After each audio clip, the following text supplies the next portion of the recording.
8, 7, 6, 5, 4, 3, 2, 1.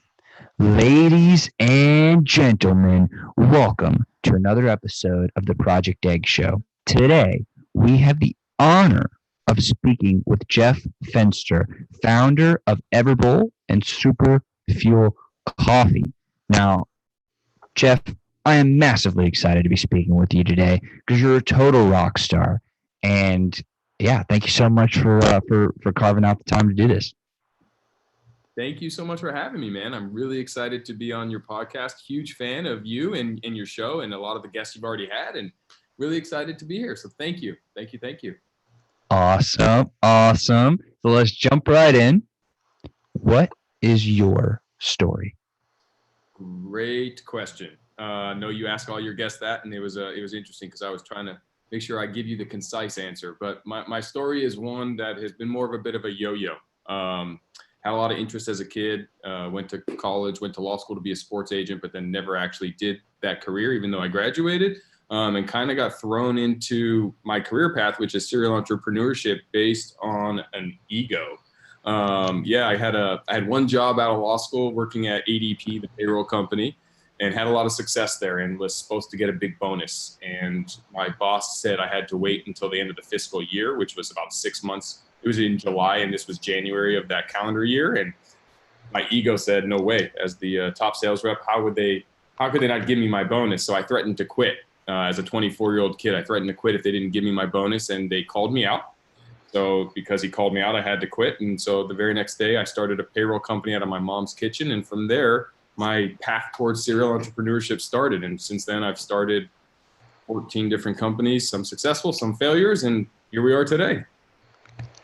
That is awesome. And I love how you described it as a yo-yo because, first of all, I love playing with yo-yos. I haven't thought of that in a long time, but I love playing with yo-yos.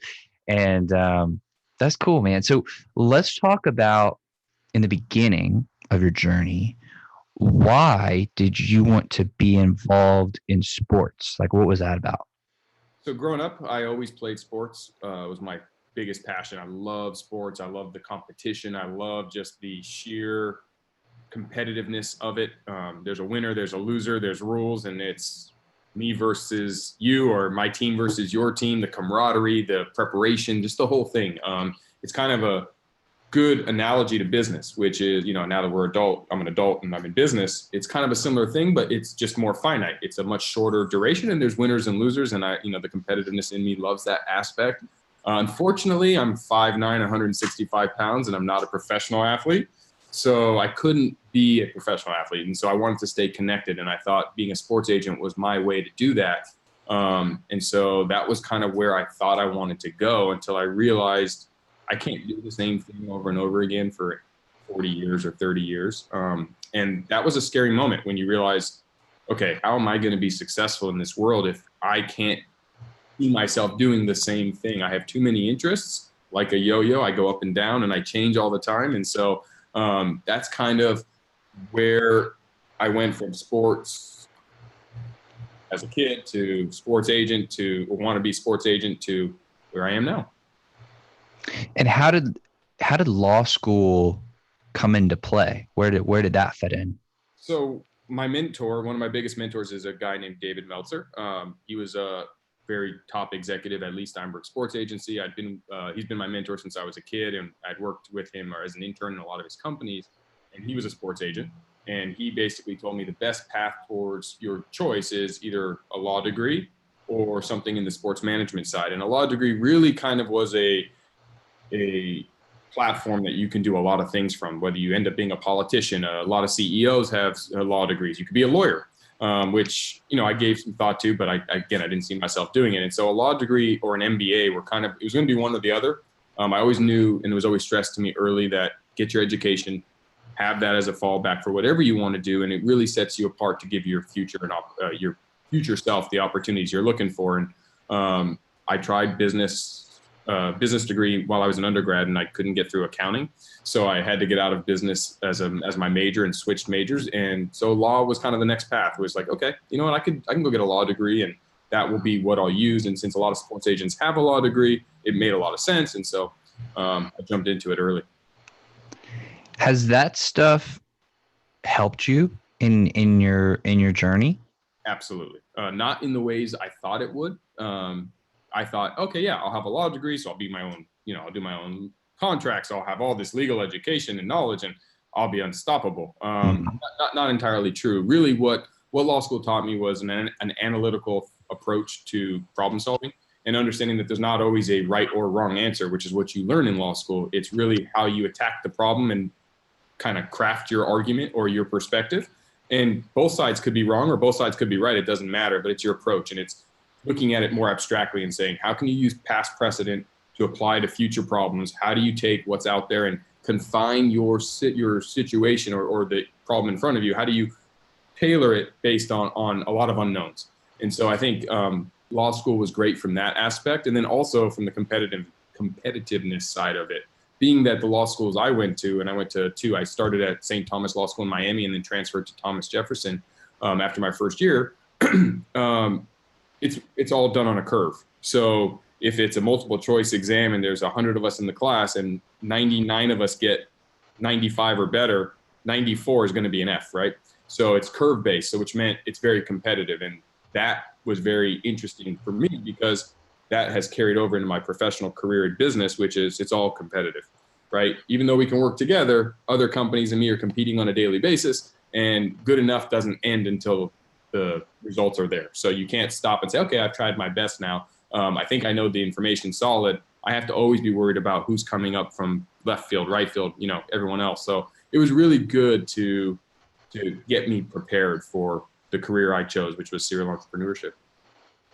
It's interesting how you're talking about like approaching the problem a certain way and almost learning to think in just a different way from your educational background. Because, I mean, you clearly know a lot of entrepreneurs talk about like, oh, education's not important, this, and you don't need to go to school, that. And first of all, I don't know the right answer. I don't really think there is a right or wrong answer. I think everybody has to make their own decision and figure out what works best for them. But I think it's really interesting how you do have the perspective of going through college, going through law school, and then going on to start, would you say 14 different companies? That's awesome. Love that.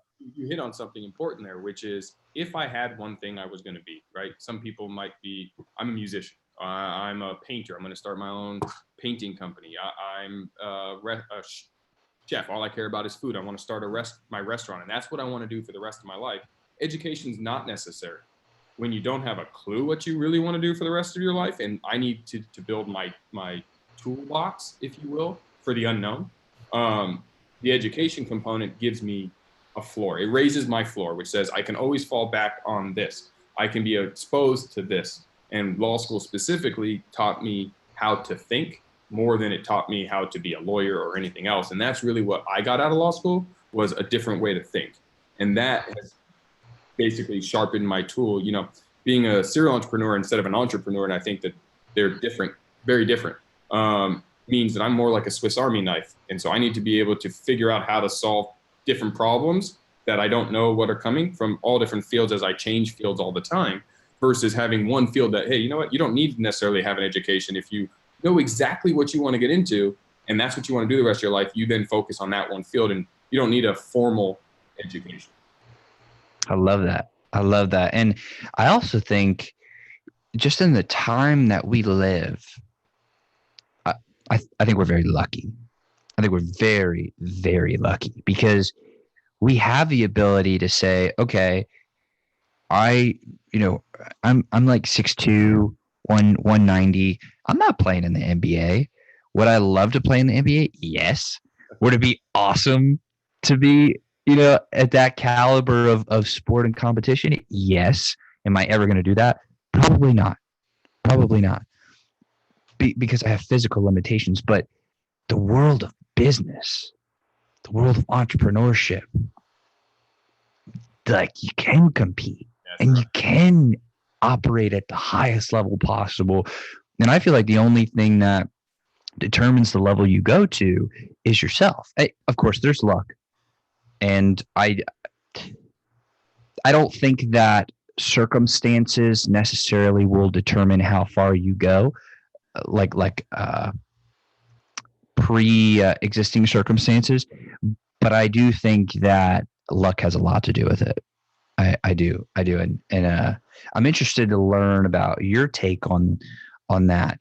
Like, do you think anybody can be an entrepreneur? Do you think anybody can go to the top? Like, do you think there are things that hold us back? Like, what do you think about these kinds of things? Yeah, so I'm going to start with luck because as you said that, it piqued my brain because I have a perspective on luck. I'm a big quotes guy, so I'll apologize up front if I throw quotes here and there. But there's a saying, luck is when preparation meets opportunity. Mm-hmm. That's right, but I don't think we analyze that quote enough. I think people think, well, I'm going to be prepared and opportunity is going to come. And that's true. But really, it's being prepared to recognize opportunity. And I think the luck is not in the luck is luck is not really, well, yeah, I'm prepared all the time and opportunity comes. Most people, I think, don't recognize the opportunity when it's right in front of them because they're not adequately prepared to see that opportunity, not because they haven't tried in a certain element. So the luck element, like, if I take my most recent startup, Everbowl, the timing of that is fortunate. I wanted to start the same company 8 years ago, but the timing wasn't right. But I was prepared to recognize that the timing wasn't right. So had I started then and failed because the world wasn't ready for the health and wellness movement that we are on now, one could argue, and I would sit here and say, well, I wasn't successful because I wasn't lucky enough to start at the right time. I'd argue I was prepared then to recognize that that wasn't the right time. And so the opportunity presented itself when it did. And then I was ready to strike because I was always waiting. So I think the luck side is very important to recognize that we should all be prepared for what we want to do.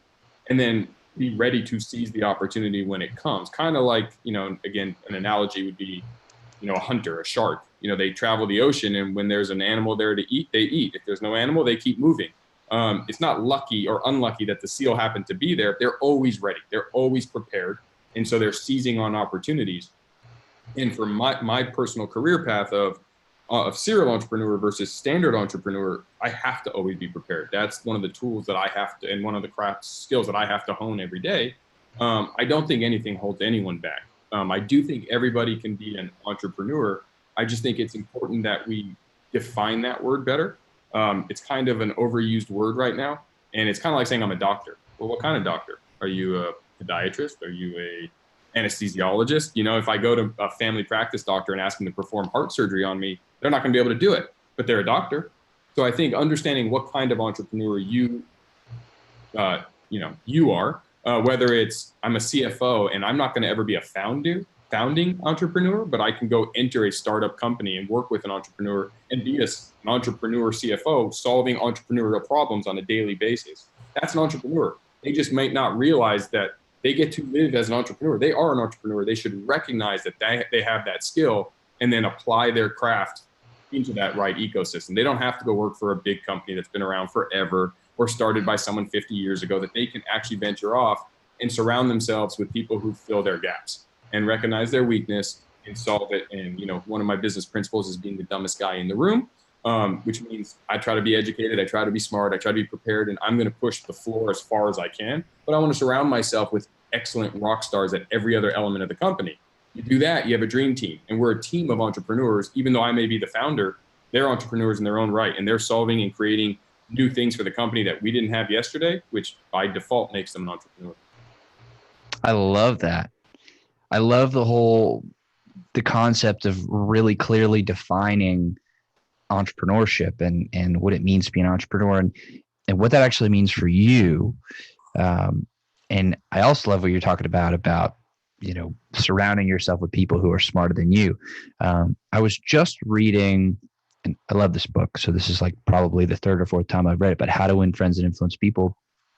And in it, I read that on Andrew Carnegie's tombstone, the epitaph, I believe that's what it's called, said something to the effect of, "Here lies a man who surrounded himself with people cleverer and he's cleverer than himself.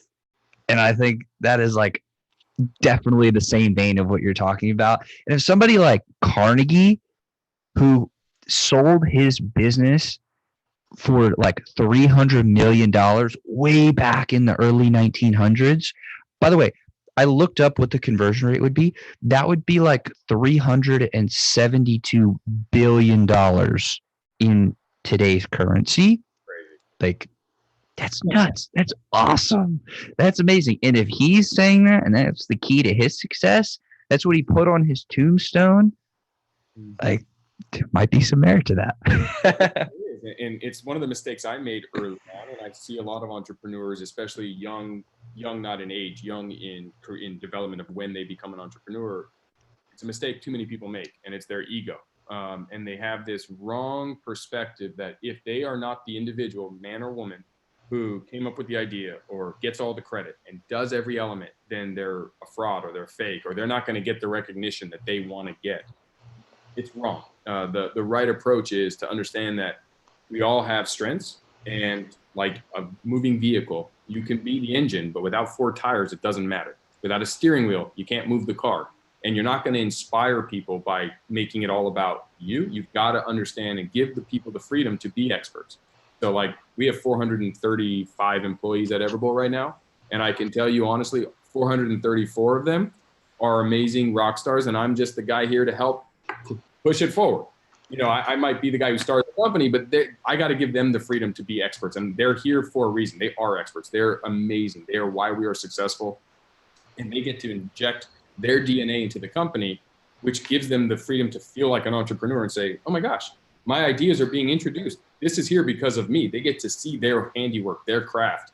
And there's nothing more inspiring to anybody than to be recognized for their greatness, have the freedom to do it. And as a founder or as the CEO, your job, man or woman, is to surround yourself with people and empower them to be their best. Just like on a sports team, as a head coach or a general manager, if it's all about you, the team's not going to win. And you can go look at the best teams in sports, you know, the Golden State Warriors, the New England Patriots. They're the greatest team. So it's not the best individuals that win. It's the best team of people that wins. And so teamwork is where it stems. And dropping the ego and surrounding yourself with amazing people who are cleverer than you is really a great way to do that. And I strive every day to do it. You know, obviously holding myself accountable to bring my best and raise the floor, because to surround myself with smart people, if I don't educate myself, it's really easy.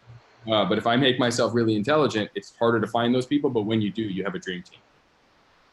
I love that. And just as a quick caveat, I'm going to go on record and say that I believe, as a New Orleans native, that the Saints are the best team in football. Just going to go ahead and throw that out there. And Drew Brees is great. So I'm gonna say to you that I think they have a chance to be that.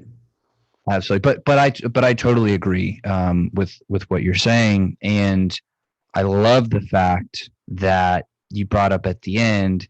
It's easy to find people who are better than you, smarter than you, if you don't educate yourself and if you don't develop yourself. But to go out and develop yourself and to make yourself a freaking ninja, and then to find people who are even at higher levels of ninjadom, which I'm creating that word if it's not already, by the way, then you are. I think that's brilliant. One question I do have there, and this is something that I'm really curious about. When you are at that level of constantly bettering yourself and constantly learning and educating yourself, and you know, for yourself, I mean, you're like, you have insane credentials also, like insanely good credentials also. How do you inspire people who are better, smarter, higher levels of ninjadom than you? How do you attract them and get them to come be on your team? Because if they're at that level, they could easily start their own team. So how do you get them on your team? Sure, great question. So I think first of all, like attracts like. Stars want to play with stars. People want to be around people who inspire and drive and push. So understanding that while I can't always be the dumbest guy in every element, I mean, otherwise no one wants me. I have to bring something to the table. And so what I bring is that founding serial entrepreneur idea, visionary concept. I put the idea in place. I go out and do the legwork. I build a platform that says, okay, you're the greatest coder in the world. You may not know business, but you're amazing at coding, and we're building a software platform. So I'm going to give you the framework, and I'm going to inspire you to say, you know what, if I partner with Jeff, I know that he's going to outwork everyone. He's going to bring relationship capital into the, he's an expert at what he does. So I'm filling my gap with him, and he's filling his gap with me, and recognizing your weaknesses. And it starts by looking in the mirror and losing the ego, understanding where you're weak, and then finding people who can solve that weakness while you can solve a weakness for them. And that's how you make a symbiotic wheel. You know, if you take a triangle piece out of a wheel, it's going to not spin. So a perfect wheel has to work together, and it's about harmony. So it starts, and it all starts and stems from self-reflection, and really having the ability to look at yourself from a critical perspective and not just think you're great, because you may be great, but understand that we all have limitations and weaknesses, and we're vulnerable in certain elements, and embrace them. Turn your weakness into a superpower. And that's what I try to do with a team, and surrounding myself with great people who have their own limitations, and how can I solve their weaknesses and fill their gaps. And so it just comes together. I'm so glad you brought this up, because I'm fascinated by the idea of self-awareness and really, really intensely like looking at who you are and identifying like, who the heck am I? Like, because I think about this all the time. I really think that we're all on a journey of self-discovery, whether we know it or not, in order to like more completely get in touch with who we are. But that's difficult, right? That's really difficult, because, and this is a belief that I hold, that we have who we are at our core. There's always that piece of us. I don't think that ever goes away. But then there are all these external influences that either we've learned or we've picked up, or somehow they become a part of us and we internalize them. So we have these two different things going on, and then there's this middle ground where they kind of mesh, and then we're dynamic creatures, so we're constantly moving forward. So it's like even more is being added on top of that, right? So we have a lot of layers. How do you actually like tactically drill down into who you are to identify what your strengths are, what your weaknesses are, who you are at your core? Well, I think it's like eating an elephant, right? It's one bite at a time. I mean, you start like any new project. If you haven't been a runner before and you go run, you can't go run a marathon. So how do you get there? And I've always liked to start at the end and work backwards. I don't necessarily, a lot of people are frozen because they don't know how to start. So they don't know the first steps, they do nothing. We'll start at the end. Where do you want to be? And where do I want to be? I want to be the best. I always wanted to be the best at whatever I do. And how do I get there? Well, it starts with, okay, I got to improve myself. So what are my weaknesses, and what has caused me to fail in my life so many times in different elements, whether it's relationships, business, personal development, learning a new language, whatever it is, it doesn't matter. What has caused me to do that? And so losing the ego is the first step. With an ego blocking you and you think you're the greatest at everything you do and you have no weaknesses, it's very hard to self-reflect. And I was there. I went through that myself in my earlier age. And then through mentorship and having a good support group of people who will call you out on your BS and different pieces is helpful. But then having recognizing that we are all on our own self-development journey. Whether you're at the end, the beginning, or the middle, it doesn't matter. I mean, we're constantly all evolving and changing as people. Society is changing. And so when you let go of this feeling that you have to be there today, and you embrace the journey and you say, this is my life. This is going to be my journey. I'm going to get better. I'm going to make mistakes.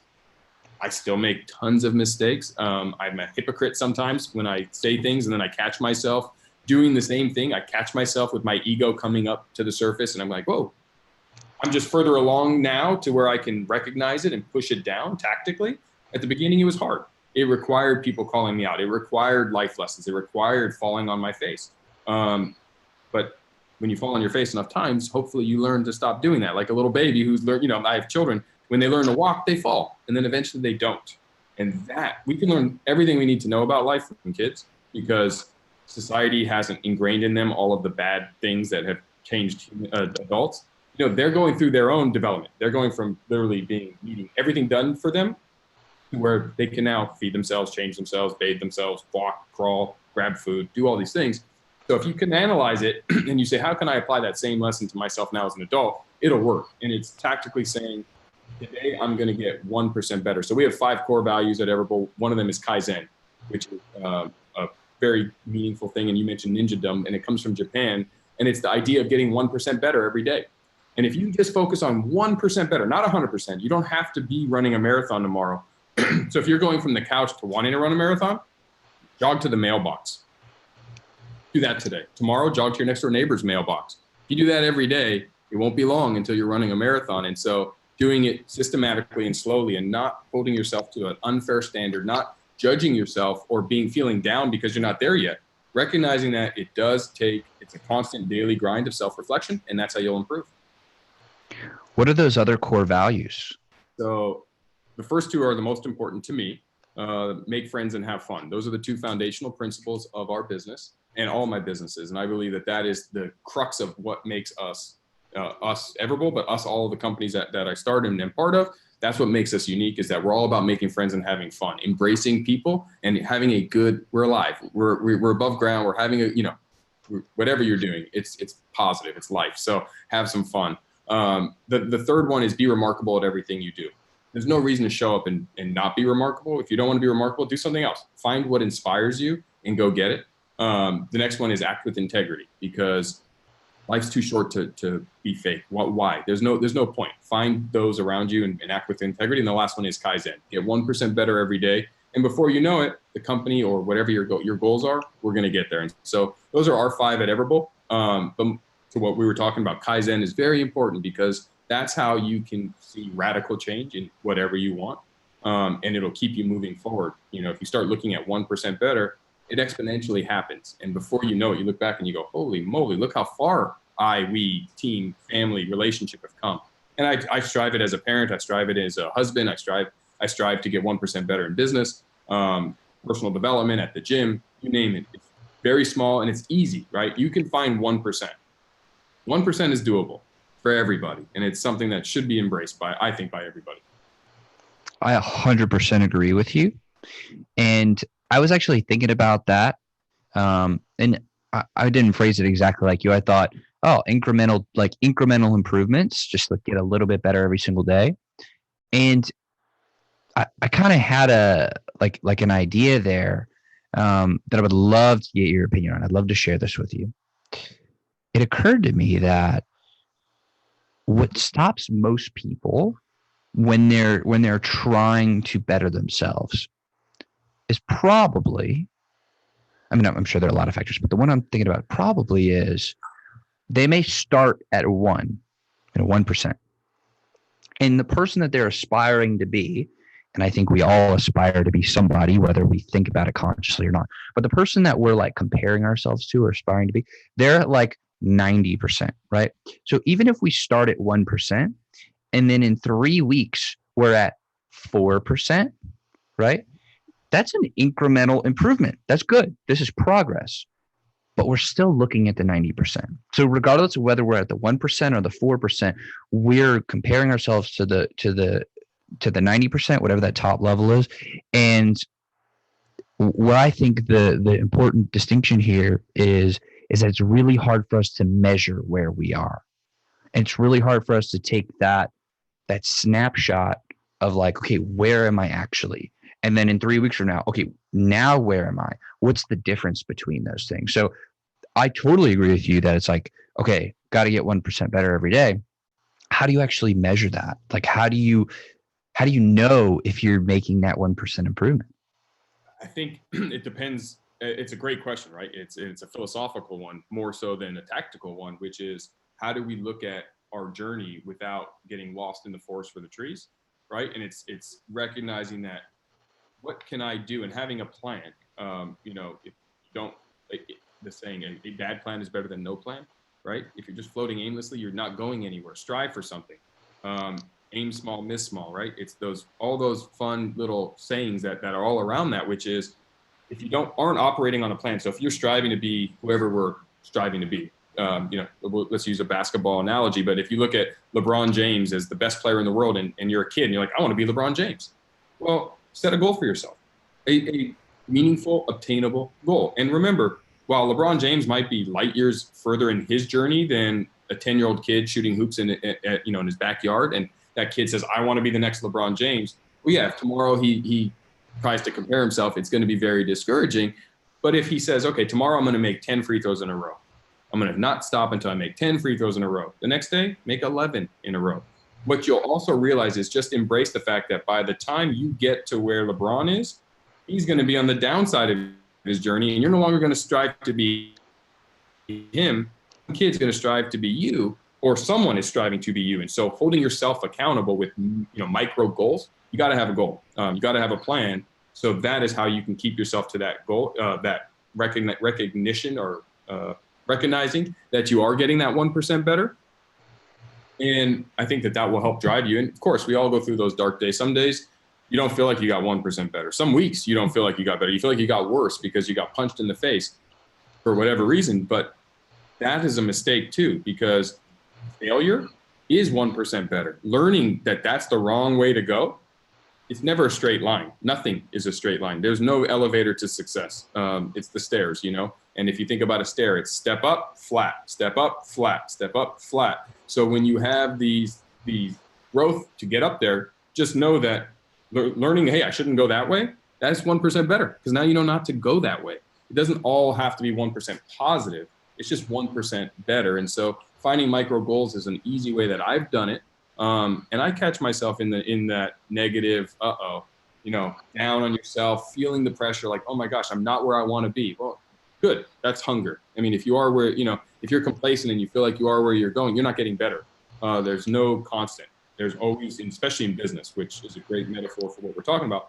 There's always an up and comer, right? Whether it's me starting a company or I'm now have a company and then it's you starting a company in the same industry and you're coming for me, or I'm striving to beat the next person. It's always a competition, and life is competition because that's just the way it works. And so it's setting micro goals. It's understanding that your journey is not going to be a straight line, and neither is theirs. Injuries happen in sports. Unfortunate breaks happen in business. People screw you. Companies screw you. Companies go out of business. Banks, the recession, the economy, things out of, I bought a house in 2005. I think the very next day, the housing market crashed and my house was worthless. And, it was a very bad day and I felt terrible. It was my very first house I bought, and that could break a lot of people and then they would never buy another house. But it's just understanding that that's just part of the journey, and embracing failure is an easy way to turn what would be a negative and derail you into a positive that will inspire you. I love that. And I also love the idea of micro goals, because that way, if you do give it some aspect of measurality, again, I think we're making up lots of words today. But then that is a really good way to track it. And then you can see, okay, maybe LeBron James can make 472 free throws in a row, but I have gone from being able to make 10 in a row to now being able to make 20 in a row. That's a huge increase percentage-wise. I love that. And it's going to keep you going, right? It's going to turn that day when you feel like giving up. Oh, I'm not making any progress. Oh, hold on. Let's take a look. Where were you 2 days ago? How many did you make? And if you just make sure that you make 1% improvement every day, you'll get there.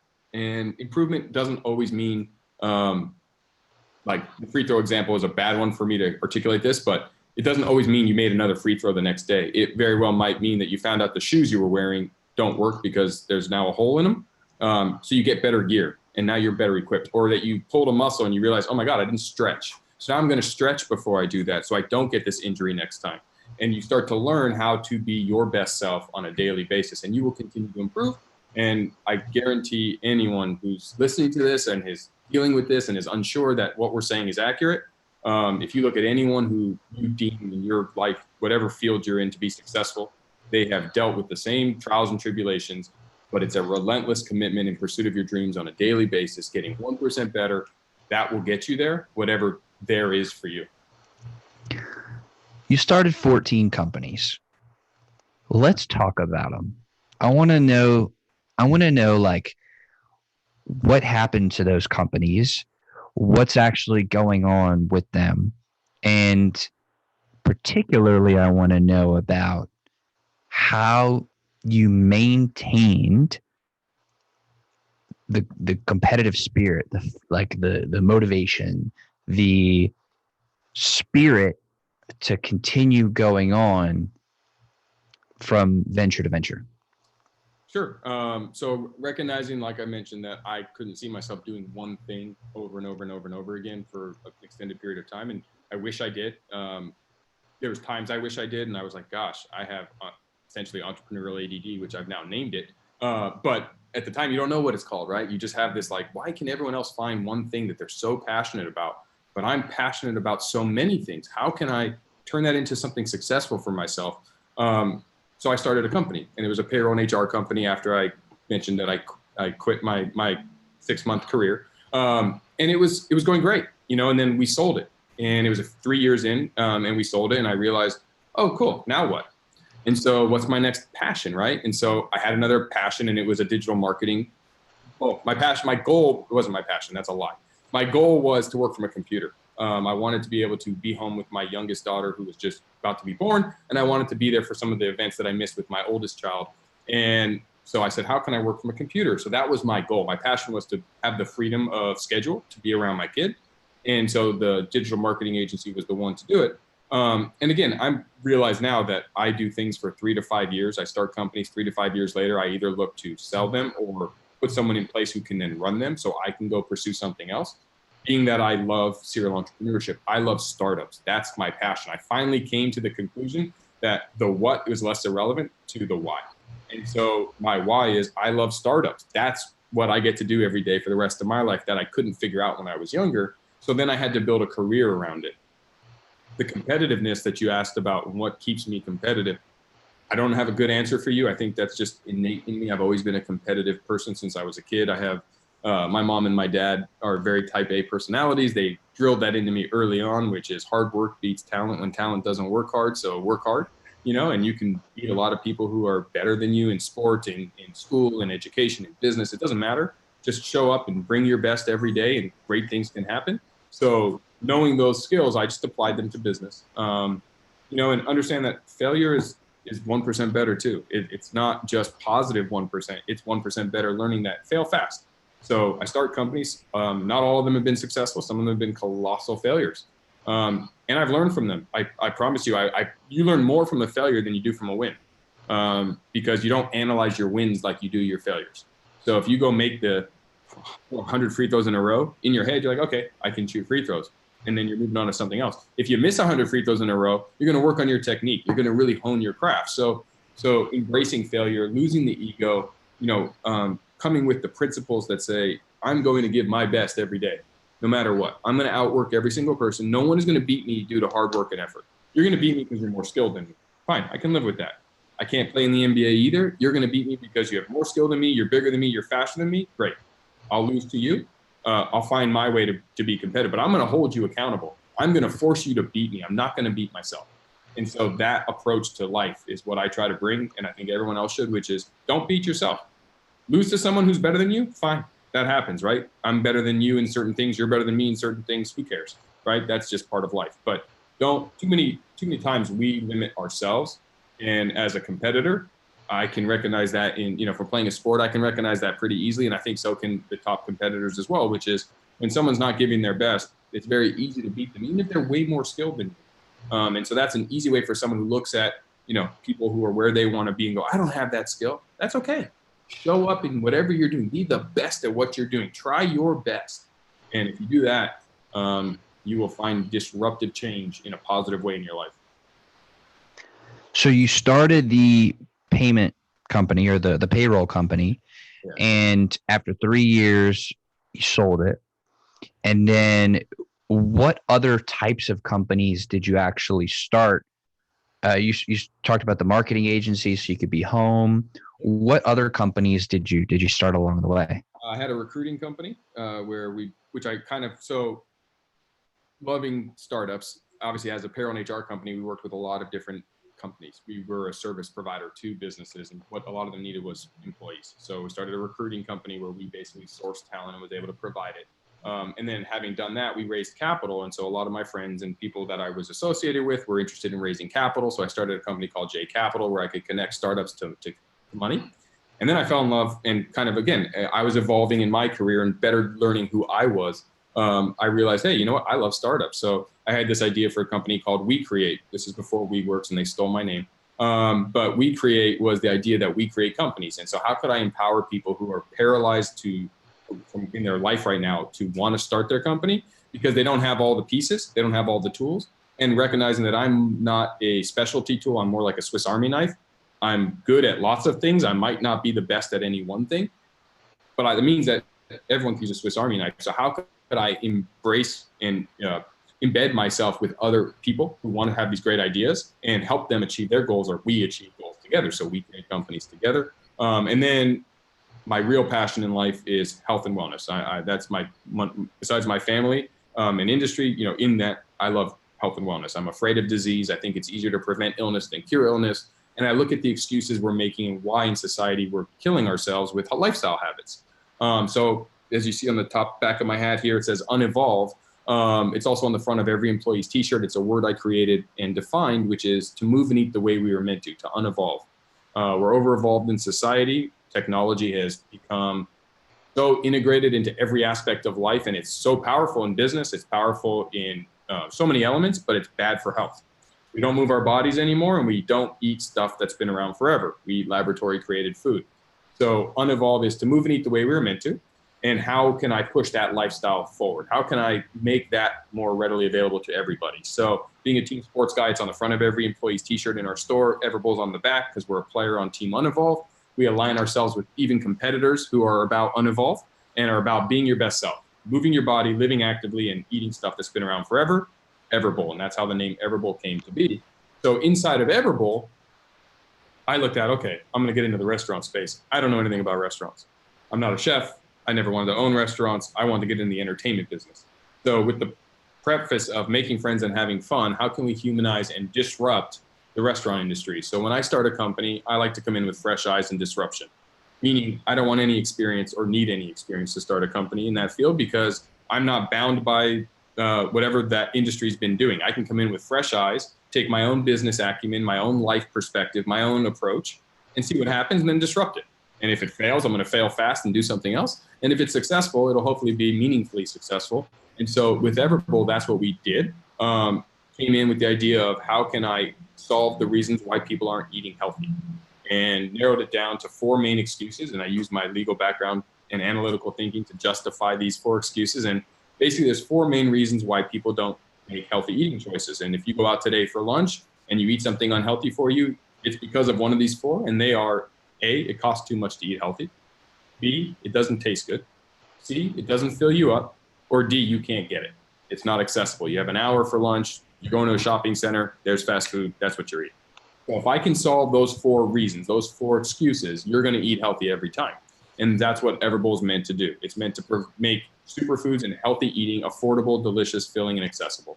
And so we created vertical integration. So always trying to get 1% better myself. And in the startup game, I looked at how can I vertically integrate multiple startups into one company rather than always be starting new companies that have nothing to do with each other. How can I vertically integrate 4 companies into each other to push Everbowl and Unevolve forward?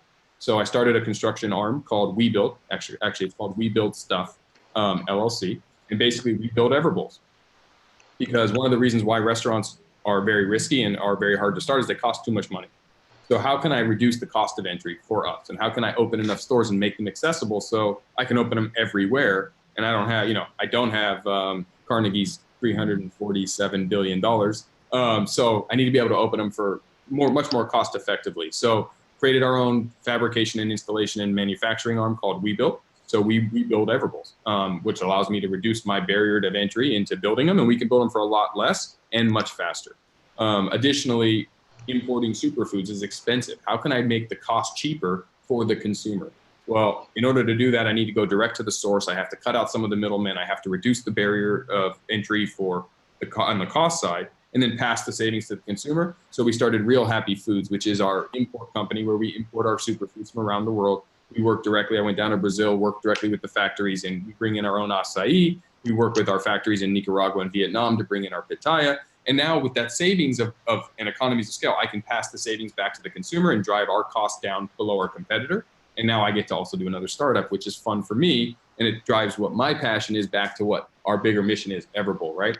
And then the next part was creating the ability for you to have access to superfoods that you may not have been eating before. It's hard to change lifestyle habits. So we've launched the CPG arm, a consumer packaged goods division of Everbowl, where we make new delivery systems of superfoods. And so we just launched Super Fuel Coffee, which is the world's first acai and superfood infused coffee line. And our unique selling proposition is simple. You drink coffee. A lot of people drink coffee every day. They don't always have access or eat superfoods. Why not drink superfoods with your coffee?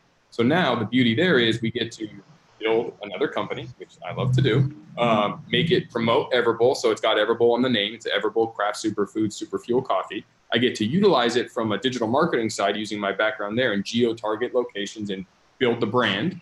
Conversely, also further the mission of making people more healthy, getting them to eat superfoods or drink superfoods and in turn be their best self and help them on evolve. So it's kind of all forming together. And again, I'm further in my career and I've been getting 1% better and I'll be better tomorrow than I am today. But it's combining all of these startups now into one mission as opposed to the fragmented startup approach I used to do. And so that's kind of where I'm going, which is, hey, this is awesome because now when I get the thirst for a new company, I get to do it inside of the framework of my existing company and further build that. And so that's kind of what's going on with all the startups. Dude, you're like a superhero for entrepreneurs. Like, that's awesome. I love that superhero. Yeah, dude. Thank you. Like, you could be, I'm trying to think of what your superhero name would be. Be like Everman or Unevolved Man. Yeah, something awesome. Oh, that's cool. One day I need a cape. Also, I need a cape. Absolutely. I don't care what the Incredibles say. Good superheroes definitely have capes. But more importantly, honestly, it's not me, right? I might be the visionary guy who has the ideas and that's where my strength is. That's my superpower. But I surround myself with superheroes. That they're the ones that drive this forward. So we build, we have people on our team that develop the construction arm. I don't even know what side of a hammer to hold. I'm really incompetent when it comes to that, but it doesn't matter. And that's the lesson, which is if you going back to being the dumbest guy or girl in the room, if you approach it with no ego, you can embrace it. You're going to attract the talent to drive these things forward. We have the best branding in the world, Eric Brossell. He's our chief branding officer, former founder of Basic Agency. And he is the brilliance behind everything you see from the branding and the look and design. I'm the worst, right? I couldn't even brand anything. I didn't even understand branding when we partnered together. But what I do is I give him the freedom to be his amazing rock star self into the company. And as a result, the company grows. Eric Hansen, who is our chief operating officer, he's the mastermind behind WeBuild. I challenged him and said, hey, how can IKEA do what they do for residential furniture? How can we do that for commercial furniture so we can build these things cheaper, faster, and in a more effective way than what we would have done independently? So I gave him the freedom to do that. Brian Augustine, our chief development officer, he's the reason we have 430 employees at Everbowl. And, he developed EverU, which is our Everbowl University, where we teach these young adults who are our employees how to make friends, have fun, be remarkable, act with integrity, and get 1% better every day inside the organization. And we've now grown a team of superheroes, right? We have 430 superheroes. Our chief financial officer, Matt Delson, he brings a whole new disruptive approach to accounting and finance that allows us to maximize how we spend money, what our returns are, where we make these investments. He keeps me in line and says, okay, Jeff, I know we're going to go start this, but he allows me the freedom to know that, hey, we have a strong financial backing and on and on. And I can keep naming people all day long, but it's really, like you said, the Incredibles. That's what we are. It's not me I'm the guy talking to you and I'm the face because I'm the founder and the CEO. But really, the only reason I even have the opportunity today is because of the team of people we have. And that is the lesson, which is surround yourself with experts because very few people in life can really be self-made. That's just a lie. It's the people who have trained them, taught them where they've learned, having a support group and recognizing the value of relationship capital and how that can propel you forward. And that's kind of the jumpstart to get to where you want to be is is earning the right to have the people around you help you because you paid it forward and because you've surrounded yourself with rock stars and empowered them to be rock stars. That's incredible. That really is. I feel like one of the most important pieces of bringing people together and really executing on leadership, like being a really strong leader, are the individual relationships with each person.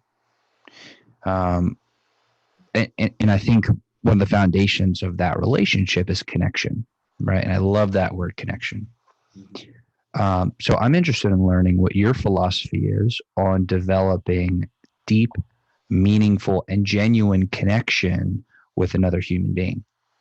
I think I wouldn't be anywhere near where I am today in life without it. It is if I was to teach an entrepreneurship course, business course, life course, or even children, it's recognizing the superpower that is relationship capital. That's what I call that. And I didn't come up with that name, but that's just the name, relationship capital, and recognizing that money may buy you a Ferrari, relationships buy you the freedom to have anything you want in life and learn anything you want in life. Knowing somebody, I say that it sounds so superficial, on a deep, truly connected level is how you get there. And so the way that I was taught to do it from my mentors and what I understood early on was you pay it forward first. You give, then you earn the right to ask for help. Too often it's like, well, hey, I know you, hey, can you help me? Can you help me? Can you help me?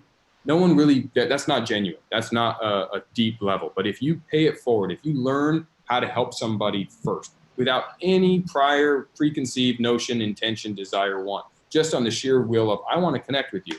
I want to be friends. I want us to build a relationship. How can I help? And lead with that first, pay it forward. Then if and when in the future, I want something or need something, I've earned the right to come to you and say, hey, I'd like you to help me. Would you please? And they're more than willing, right? Because I've done so much for them out of a sheer true place. Life is about relationships, and making friends and having fun is my business principle. So making friends means let's be friends, right? There's so many ways that you can leverage relationships in a positive way, symbiotically. That's good for each other. Companionship. It doesn't just have to be financial and business, right? Companionship, an ear, perspective. We can watch a basketball game together. We go watch a Saints game. And I might not be a Saints fan, but we can still enjoy that time together. And because I don't have another friend who's a football fan, then, hey, we get that great experience together. That is amazing. And from that relationship, who knows what can happen? So you look at all of the executives I named, they all were my friends before they ended up working with me at Everbowl. None of them started with Everbowl where I met them for the first time. It was, no, we became friends. And our CFO, Matt Delson, I've been friends with my entire life. Eric Hansen, I've been friends with since I was 5, learning their strengths, their skills, them learning me and understanding, like, you know what? Yeah, we may have just started working together recently. Well, the 34 years that we've known each other has allowed us to learn about each other. And those deep connections means, hey, you know what? There's value in knowing that together we may symbiotically work together, or we may not. We may just be friends, but we help each other in so many ways and be an ear for each other. So the deep connections and relationship capital is where most people aren't investing enough effort. It's more about them earning money today or furthering their career today. And I think it's more important to learn than to earn most days of the year. And if you do that, the earning just kind of comes. It eventually happens, and you kind of have the access to what you want later. What's your greatest theory? Ooh, my greatest theory? That's a good question. My greatest theory. Can you help me define that question a little bit more? It's a little broad in my head. Whatever comes to mind first. My greatest theory is is the power of making friends and having fun. I'm going to stick with my true core. Life is better that way. My theory is that not enough people embrace making friends and having fun. They focus more on what can you do for me and what can I get out of this? I think that's wrong. I think that's standing in the way of so much progress. And I'm going to use the word success, and I don't mean financial. I mean personal development success. I teach my kids every day, make friends and have fun. If you're lighthearted and you're having fun is inspiring. Smiling is inspiring. And this is what I teach my children and my staff in Everbowl. If you walk down the street, and anyone can do this and prove me wrong right now, walk down the street at a perfect stranger and frown at them, you will get a frown back. Smile at them and you will get a smile back. The smile and your face can invoke a behavior and a feeling in someone else just by whether you smile or frown. So smile, make friends, and have fun. People are going to gravitate towards you. You are going to see that you are going to elevate yourself in whatever field you are. And you couple that with treat your boss like your friends and your friends like your boss. And you couple that together and the world is yours. I was reading somewhere about early childhood development, and it was really fascinating. I don't remember where I was reading this, but the text was saying that children who are more fun to play with at an early age, if you look at like where they are 30 years later versus a child that's not fun to play with 30 years later, the child that is fun to play with is dramatically more likely to be successful. And here's why. When they're fun to play with, other kids want to play with them. And so therefore they become more popular. They have more friends, more relationships. So they have more social capital, but also the teachers enjoy playing with them. So the distributors of knowledge are going to spend more time with them. So everybody wants to spend more time with them.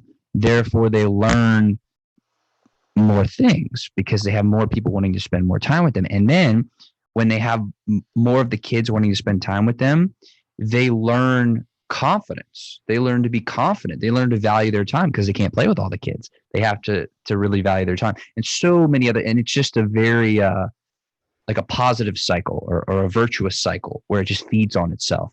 But it all stems from 1% better every day, right? Exactly. Becomes exponential, and I think that's so good. I mean, I hadn't heard that before, but I'm 100% believer. Not because I think some people may say, well, you know what, I'm not that social. That's okay, right? I don't want the message to be lost on someone who's more of an introvert and feels uncomfortable. But it doesn't mean that you can't strive to impact any relationship you have, even if it's not on the masses and it's just going to be a one-on-one. Be in the moment with that one-on-one. Honestly, live with the pay it forward first mentality. Make friends with as many people as you can, or one or two people if that's all you really want. But if you do that, as you just said, it's going to attract people to want to be around you. No one wants to be around someone who's in a bad mood all the time, right? We all know that person or those people, and they're a detractor. And over the long run, they're not going to get more of the educator's time. They're not going to get more of the attention of the people and the friends and the adults and whoever else it is. So, I mean, I absolutely love that. I'm intrigued by that whole concept, very much so. So I want to thank you, Jeff, very, very much for coming on the interview today and, being willing to talk about all these things and to go to those places. I feel like it's tremendously valuable information that you were gracious enough to share. So I wanted to say thank you very much. Well, thank you. And thank you for this opportunity. As I said at the beginning, I'm a big fan of yours and what you're doing. And, I look up to people like yourself who are investing their energy and effort into putting a platform out there to help others and give the voice to so much different perspective that a lot of individuals who are driving in their car and listening or watching online and are trying to find ways to better themselves and are taking that first step that says, how can I get better in whatever it is? Prior to podcasting and prior to this, it was very hard to maybe have access to these people and information. And I have a thirst for knowledge myself, and I'm a big follower of yours and have watched all of your shows and will continue to do so. So it's an honor and privilege to be here today. So thank you. Well, thank you. Thank you. I have two more questions for you, then we'll wrap it on up. First is there anything about yourself that you feel is an important part of who you are that we did not talk about today? In other words, what did I miss? I think just focusing on being relentless. I think we briefly talked about hard work beats talent when talent doesn't work hard, but ultimately understanding that if you work your tail off, don't lose because of effort. That's the biggest thing. That's the biggest lesson I ever want to share with anyone. that has made me any type of success I've ever had is just that hard work and hard effort. And then number two, just I truly do want to pay it forward myself. I don't have a podcast, and I don't have any intentions currently to have one, but I do try to give back as much as I can and make myself available and am accessible if anyone does ever have questions, or I can be of service. I want to be. I truly have a philanthropic side, and I don't feel like I do enough on that side yet. So please, reach out to me online on social media at Fenster Jeff or LinkedIn, Facebook.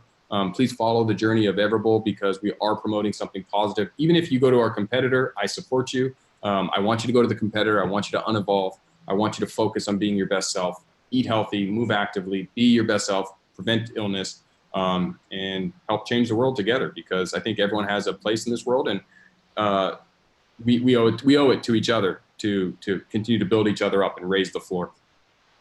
Absolutely. Absolutely. I love that. Is there, or not is there, but what question should I be asking you? Like specifically me asking specifically you? What question should I be asking you that I wouldn't think to ask? Ooh. First of all, you asked very, very good questions that make me have to pause and think for a second. I would say, what is the biggest negative to entrepreneurship? I think it sounds all peachy, and it's like, you see professional athletes, everyone wants to be a professional athlete, but they don't necessarily understand the negatives. And it's not a negative necessarily, but one of the biggest challenges of being an entrepreneur of any kind, it's lonely.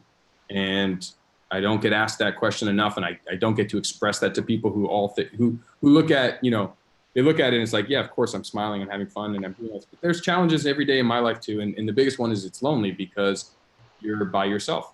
You don't have a lot of peers that you can talk around the water cooler about the challenges you're facing in the organization. A lot of people depend on the decisions you're making, and there's a lot of pressure and stress that come with that. And recognizing that it might be lonely, but again, the way I would solve that one, if you do venture off on your own and you go down that path, make sure that you do have mentors, both swinging up and down, people that you can talk about the challenges that you're dealing with, the issues that are you're facing, and decisions that you have to make, and have someone that you can bounce this off of. So it's not just a lonely individual road. So I think that that's a question for entrepreneurs about the loneliness of it, and what they've done to overcome it is important for the audience who are considering making that jump to fully understand and get prepared and be ready to tackle. Well, again, thank you, Jeff, so much for sharing this time with me. It's truly been an honor and a pleasure. I really can't thank you enough. So thank you. Thank you. And thank you so much. And to everybody who's watching, listening, I want to thank y'all very, very much. Your time is very valuable as well. And I'm very grateful that you would choose to share it with us today. So thank you. Thank you. Y'all rock. I love you. You know I do. And I will see you on the next episode.